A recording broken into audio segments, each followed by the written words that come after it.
what went wrong, what went well, such that in the coming activities ay mapapa-improve natin. Okay? We'll improve in the usual support that is needed and calibrated or responsive security plan that we can employ. Okay? Lalong-lalo na, of course, yung ating mga rallyista ay hindi sila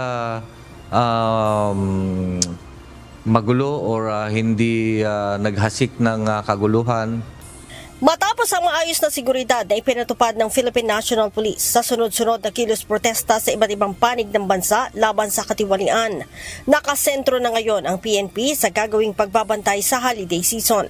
Ayon kay PNP Acting Chief Police Lieutenant General Jose Melencio Nartates Jr., pagbabasehan nila ang magagandang nagawa sa pagsasaayos ng seguridad sa mga nakalipas na protesta kaugnay ng security measures na ipatutupad ngayong long holiday.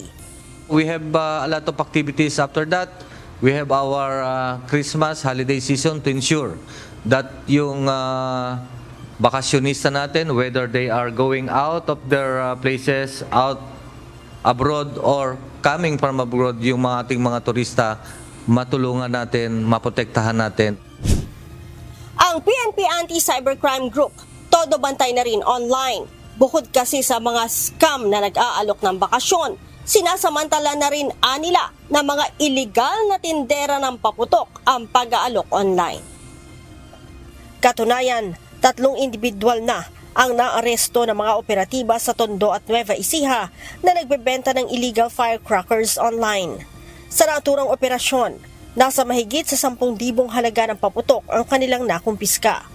They are advertising through social media na they are selling firecrackers. So ine-engage namin kasi nakikita sa aming cyber patrolling. So once na nakipag-transaction na sila, so ang aming mga patrollers, especially itong operatives namin, so nagkakandak ng ating entrapment operations.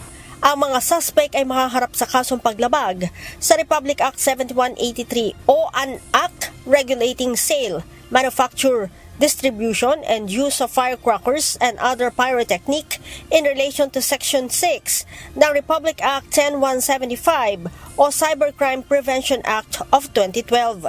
Paalala ng PNP-ACG, iwasan ang pagbili ng paputok online, lalo na sa mga hindi lisensyadong seller upang makaiwas sa disgrasya. Leia Ilagan, UNTV, News and Rescue. Diyos ang aming sandigan, serbisyo publiko ang aming pinahahalagahan.